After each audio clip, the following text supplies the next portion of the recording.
여러분 안녕하세요. 그때 그 날씨 유다현입니다. 지카 바이러스에 식중독을 일으키는 노로바이러스까지 이번 겨울은 각종 바이러스들이 유행하면서 연휴에보다 시끄럽습니다. 그중에서도 이번에 유행하고 있는 독감은 나은 듯 하다가도 재발하고 유난히 오래가는 특성이 있는데요. 인플루엔자성 독감은 영유아나 노인 같은 고위험군에겐 폐렴과 같은 치명적인 합병증을 유발할 수 있어서 더욱 예방에 신경 쓰셔야겠습니다. 오늘은 95년으로 돌아가 보겠습니다. 네, 첫 페이지부터 곰이 무섭게 포효하고 있는 사진이 나와 있습니다. 곰은 왜 이렇게 입을 쫙 벌리고 있는 걸까요? 내용을 살펴보니까 최근 봄날처럼 포근한 날씨가 계속되는 가운데 따뜻한 햇살을 즐기던 곰이 춘곤증을 느끼는 듯 한가한 하품을 하고 있다라고 나와 있습니다.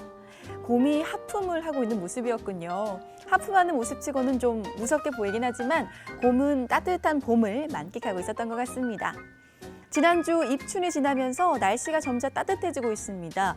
절기뿐 아니라 기온도 봄에 다가가고 있음을 느낄 수가 있는데요. 다음 기사는 봄과 관련된 기사입니다. 봄이 되면 빼놓을 수 없는 것 중 하나가 바로 이게 아닌가 싶은데요. 입맛 돋우는 봄나물이란 제목입니다. 봄 기운을 느끼게 하는 대표적인 게 바로 봄나물이죠. 봄나물은 개선 장군처럼 겨울의 언 땅을 뚫고 우리에게 생명의 봄을 전달합니다. 겨우내 지친 심신에 활력을 주고 나른해지기 쉬운 봄철, 잃었던 입맛을 되찾게 하는 데 도움을 주는 보약 중의 보약인데요. 옛 우리 조상들도 봄나물을 통해 입맛을 되찾고 또 겨우내 부족했던 영양분을 보충했다고 하죠. 그렇다면 봄나물의 종류에는 어떤 것들이 있을까요? 동요 중에 봄맞이 가자라는 동요가 있습니다. 거기에 보면 대표적인 봄나물이 나오죠. 달래, 냉이, 쓴바귀입니다. 또 쑥, 두릅, 돌나물, 취나물 등도 봄나물 하면 빠질 수가 없죠. 냉이를 넣은 된장찌개는 순식간에 밥 2그릇도 뚝딱 할 수 있는 밥도둑인데요. 생각만으로도 입에 침이 고이네요. 네, 그런데 이렇게 봄철에 자주 보게 되는 이 봄나물, 하지만 봄나물과 독초를 헷갈려서 사고를 당했다는 기사를 종종 볼 수가 있습니다.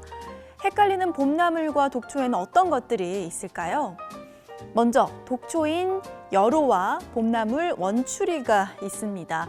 여로 잎은 털이 많고 잎맥이 나란하고요. 주름이 깊은 반면에 원추리 나물은 털과 주름이 없습니다. 다음은 박새와 산마늘인데요. 독초인 박새는 여러 장의 잎이 촘촘히 어긋나 있고 잎맥이 많고 또 주름이 뚜렷해서 구별이 잘 되는 반면 봄나물인 산나물은 마늘 냄새가 강하고 뿌리는 팥뿌리와 비슷하게 생겼습니다. 또 줄기에 2~3장 정도의 잎이 달려 있습니다. 또 머위와 털머위도 구분하셔야 합니다. 머위는 이른 봄에 꽃이 먼저 피고 잎에는 부드러운 털이 있는데요. 독초인 털머위는 잎이 짙은 녹색으로 두껍고 또 표면에 윤기가 나고 갈색 털이 많습니다. 광택이 나고 두꺼운 털이 있다면 일단 독초로 의심하는 게 좋은데요.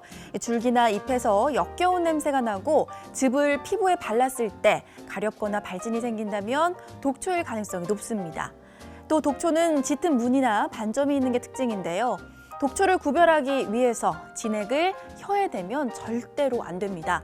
독초를 먹었을 때는 온몸이 경련이 오고 손, 입, 발에 마비가 오는데요. 이럴 때는 빨리 병원으로 가는 게 중요합니다. 의식이 있을 때는 즉시 먹은 것을 토하고요. 뜨거운 물을 마신 후 병원으로 가야 합니다.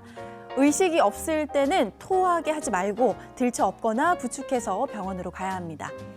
한 가지 명심할 건 빠른 치료 효과를 위해서는 환자가 먹은 독초를 병원에 가져가는 게 좋습니다.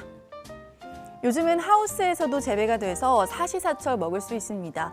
하지만 노지에서 자란 것이 당연히 더 영양이 높겠죠.